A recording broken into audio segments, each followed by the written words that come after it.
बिस्मिल्लाहिर्रहमानिर्रहीम। लेकिन ये है कि हमारे पास क्या कहते हैं इक्वेशंस है ट्रांसेंडेंटल इक्वेशंस, जिसके अंदर ट्रांसेंडेंटल इक्वेशंस के अंदर लॉग आ जाता है, एक्सपोनेंशियल आ जाते हैं और उसके हाइपरबोलिक आ जाते हैं, इन्वर्सेस आ जाते हैं। तो उस फंक्शन को हम अब रेगुलर फास्ट पोजीशन से मेथड से कैसे हल करेंगे, जबकि आप जो है कैलकुलेटर इस्तेमाल कर रहे हो, वो कैलकुलेटर जिसके अंदर आपके पास अल्फ़ा की मौजूद हो। तो कोई भी कैलकुलेटर हो उसके अंदर ये मसला हल हो जाता है। अच्छा, अब सबसे पहले ये कि हम आज रेगुलर फास्ट पोजीशन मेथड को जो है वो सॉल्व करेंगे। वो कैसे सॉल्व करते हैं देखें। ये सबसे पहले हम ये करेंगे कि ये हमारे पास कैलकुलेटर है, इसके अंदर सबसे पहले अपनी कैलकुलेटर को 4 डेसिमल तक फिक्स करेंगे। फिक्स करने का तरीक़ेकार ये होगा कि आप ये देखें, ये हमारे पास शिफ्ट की है, शिफ्ट की हमारे पास है, ये शिफ्ट की को प्रेस करें। फिर उसके बाद ये मॉड, आप आवाज़ आपको आ रही है, लिहाजा अगर ये डिजिट ना भी समझ आ रहे हो तो तब भी आप जो है वहाँ से देख सकते हैं। ये देखें, ये मॉड, जैसे ही हम मॉड को प्रेस करेंगे आपके सामने ये डिस्प्ले आ जाएगा। इसके अंदर सबसे पहले आप देखेंगे कि जो फिक्स है वो 6 नंबर पे है। आपने 6 नंबर जो है यहाँ पे प्रेस करना है, 6, ये 6 प्रेस किया। जैसे 6 प्रेस करेंगे आप इसका डिस्प्ले देखें तो ये हमारे पास क्या कहते हैं यहाँ पर 0 to 9 है। आप अब जितने भी कैलकुलेटर पे फिक्स करने को कहा गया है, मिसाल के तौर पे 4 कहा गया तो आप 4 प्रेस कर लें। अब ये कैलकुलेटर जो है आपका 4 डेसिमल तक फिक्स हो गया। ये तमाम कैलकुलेशन जो है 4 डेसिमल पे करेगा। इसका ताल्लुक प्रोग्रामिंग से नहीं है, लेकिन क्या कहते हैं ये तो हर एक को वैसे ही आना चाहिए। प्रोग्रामिंग में उस वक्त चलेगी जब आप अल्फ़ा की के साथ काम करेंगे। अल्फ़ा की ये है आपके पास, अल्फ़ा की यहाँ पे गौर से देख लेना कि ये रेड कलर के अंदर अल्फ़ा की मौजूद है। तो हम आते हैं जी अपने सवाल की तरफ कि ये सवाल में क्या क्या हमें ज़रूरत है। यहाँ पे हम ये क्वेश्चन है 3⁻³ + 1 + x³ = 257। इसको सबसे पहले हम 257 को लेफ़्ट हैंड साइड पे ले जाएंगे, क्योंकि हमें लेफ़्ट हैंड साइड पे जो है वो ज़ीरो रखना पड़ता है। यानी चाहे हम राइट साइड पे ज़ीरो कर लें या लेफ़्ट पे ज़ीरो कर लें। मैंने लेफ़्ट के ऊपर ज़ीरो रख दिया, यानी कि सारी इक्वेशंस को एक साइड पे कर दिया। लेफ़्ट हैंड साइड पे कर दें या राइट हैंड साइड पे कर दें, कोई फ़र्क नहीं पड़ता। फ़िलहाल मैं जो है इसको लेफ़्ट हैंड साइड पे कर रहा हूँ। तो y = 3x + 1 + x³ - 257। सबसे पहला टारगेट ये होगा, इस प्रोग्रामिंग में हम 2 टारगेट अचीव करेंगे। एक अचीव ये करेंगे कि हमारे पास पॉजिटिव और नेगेटिव जो है वैल्यूज़ आएँ y की और x की, ताकि x एक्सिस के एक वैल्यू अबव आए और x एक्सिस के वैल्यू जो है एक बिलो आए। जो पॉजिटिव वैल्यू होती है यानी +1938 ये x एक्सिस से अबव आती है, ये नेगेटिव बिलो आती है। तो सबसे पहले फिर हम ये करेंगे कि इसकी प्रोग्रामिंग सबसे पहले कैलकुलेटर पे कर लें और जितनी वैल्यूज़ चाहिए वो आप प्रोग्रामिंग से हासिल करें। तो कैसे हासिल करेंगे? सबसे पहले जी हम यहाँ पे ये आते हैं इसके अंदर कि सबसे पहले हमारे पास अल्फ़ा की, अब इसको देखते रहना है इसको, और अपना जो है वो काम करते रहना है। उसके बाद सबसे पहले ये हमारे पास अल्फ़ा की प्रेस करें, अल्फ़ा। उसके बाद सॉरी ये हाँ अल्फ़ा ही करेंगे। अल्फ़ा करने के बाद फिर आपने ये एक्स, यहाँ पे ये लिखा हुआ है एक्स, ये रेड कलर का एक्स लिखा हुआ है, इसको प्रेस कर दें एक्स। उसके बाद फिर अल्फ़ा की प्रेस करें, फिर उसके बाद ये कॉलन लिखा हुआ है यहाँ पर, ये कॉलन प्रेस कर दें।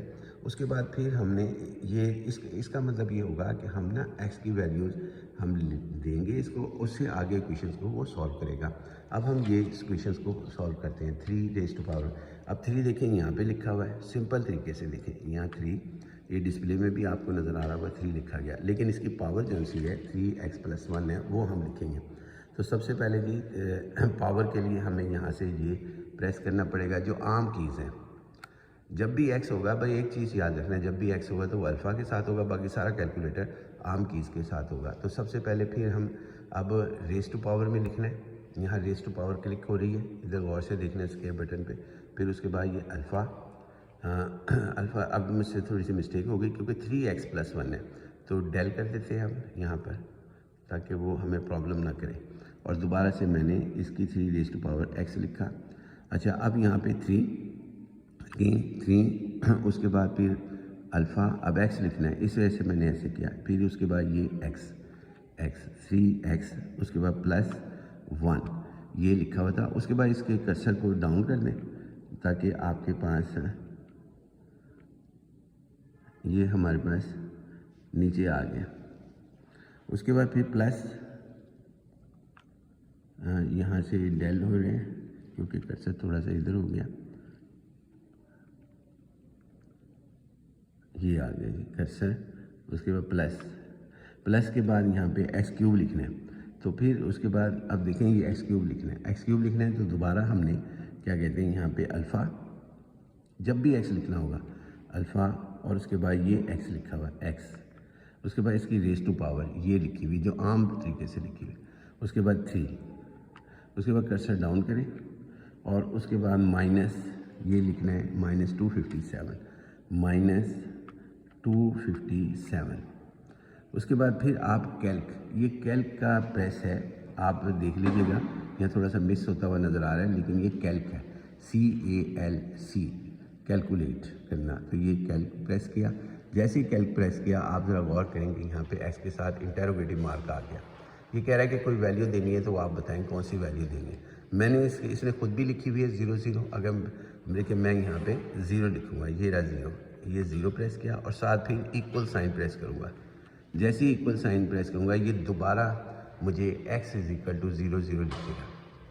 उसके बाद फिर यानी ये बता रहा है कि आपने क्या वैल्यू पहले दी थी। उसके बाद फिर इक्वल साइन प्रेस करूँगा तो इसने ये वैल्यू हमारे पास इस इक्वेशंस के अंदर रखी और इसका जवाब जो है -257 लेकर आया।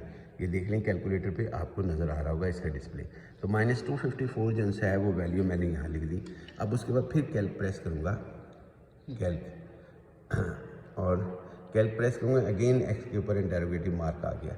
उसके बाद फिर मैं 1 वैल्यू रखूँगा और ये वैल्यू 1 रखने के ऊपर 1 जैसे ही रखूँगा हमारे पास फिर इक्वल साइन प्रेस करूँगा तो इक्वल साइन पे ये दोबारा 1 बता रहा है, जिसका मतलब ये है कि जी आपके पास ये यहाँ पर 1 वैल्यू मैंने इसको दी थी।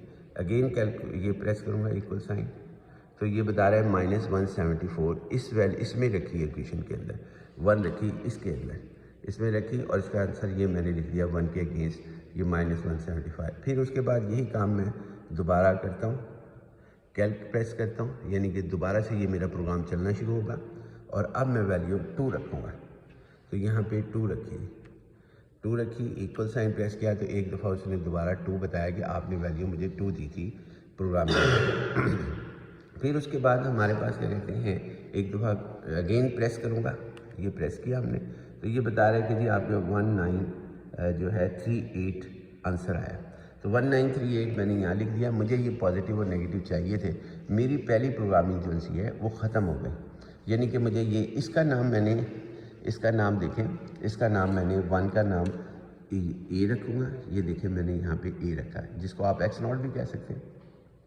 और जो ये वाली वैल्यू है इसका नाम b रखा, इसके ये हमने x1 को जो है वो c रखा वैल्यू नाम रखना है और इसका नाम जो है वो d रखना है।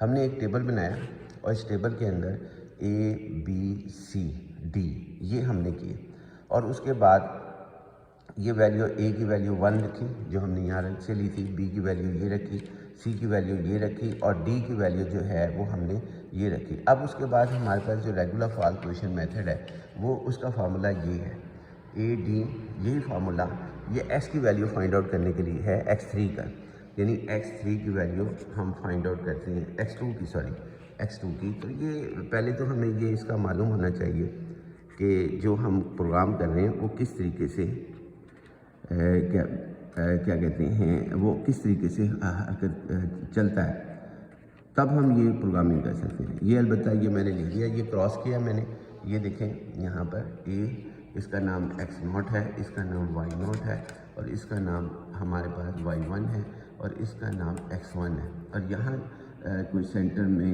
कह भी सकते हैं, यहाँ पे x2 है हमारे पास और इधर y2 है। हमने x2 का नाम जो है वो e रखा है और इसका नाम जो है वो हम कोई y2 का नाम भी रखेंगे।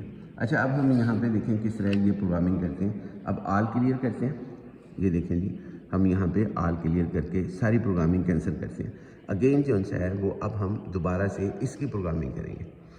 तो सबसे पहले ये प्रोग्रामिंग के अंदर हम इनपुट्स देंगे, यानी अल्फ़ा, पहले ए लिखेंगे अल्फ़ा और उसके बाद ए। अगर गौर करें तो आपके पास ए जो लिखा हुआ है वो आपके पास किधर लिखा है जी, हमारे पास है ये लिखा हुआ है ए, आप ढूंढ लेना, रेड कलर में लिखा हुआ है ये ए लिखा। उसके बाद फिर अल्फ़ा कॉलन जो से है वो हमारे पास यहाँ लिखा हुआ है, ये कॉलन। फिर अल्फ़ा बी लिखेंगे, अल्फ़ा बी, ये रहा बी कलर का, ये ए बी सी डी इसी रो में लिखे हुए हैं। तो फिर उसके बाद अल्फ़ा, आगे हम जो है यहाँ पे कॉलन लिखेंगे, अल्फ़ा कॉलन। उसके बाद आगे हमारे पास क्या कहते हैं कॉलन, और फिर उसके बाद हम नहीं, ये हमारे पास क्या कहते हैं, दोबारा से करते हैं जी, अल्फ़ा दोबारा से कर रहे हैं अल्फ़ा, उसके बाद ए, उसके बाद फिर ये अल्फ़ा, और ये हमारे पास कॉलन, सॉरी ये कॉलन था, मुझसे मिस्टेक होगी, ये वाला कॉलन है साथ जहाँ इंटीग्रल बना हुआ है, ये कॉलन। फिर उसके बाद अल्फ़ा आपके पास, फिर उसके बाद ये बी, फिर अल्फ़ा, फिर उसके बाद ये कॉलन है जिसके ऊपर इंटीग्रल बना हुआ है। फिर अल्फ़ा सी, ए बी, और ये रहा सी, आप देखेंगे तो रेड कलर पे ये मौजूद होगा। फिर अल्फ़ा कॉलन, फिर उसके बाद अल्फ़ा हमारे पास क्या कहते हैं alpha D, A B C और ये डी हमारे पास होगा। उसके बाद फिर अल्फ़ा कॉलन, ये कॉलन हमारे पास हो जाएगा। अब हमने ई लिखना है, alpha A B C D, और ये रहा ई आपका ई। अब इक्वल साइन, अब मैंने इसको लिखना है, ये जो लिखा हुआ है ना इसको। अब इसके अंदर नोमिनेटर भी है, डिनोमिनेटर भी है, तो हम जो कीज़ यहाँ इस्तेमाल करते हैं वो हमारे पास क्या कहते हैं, इसके अंदर ये की है, पहले ई को इक्वल साइन लिखना है। तो इक्वल साइन हम कैसे लिखेंगे, ये कैल्क के साथ लिखेंगे, ई कैल्क, ओ ये हमारे पास क्या कहते हैं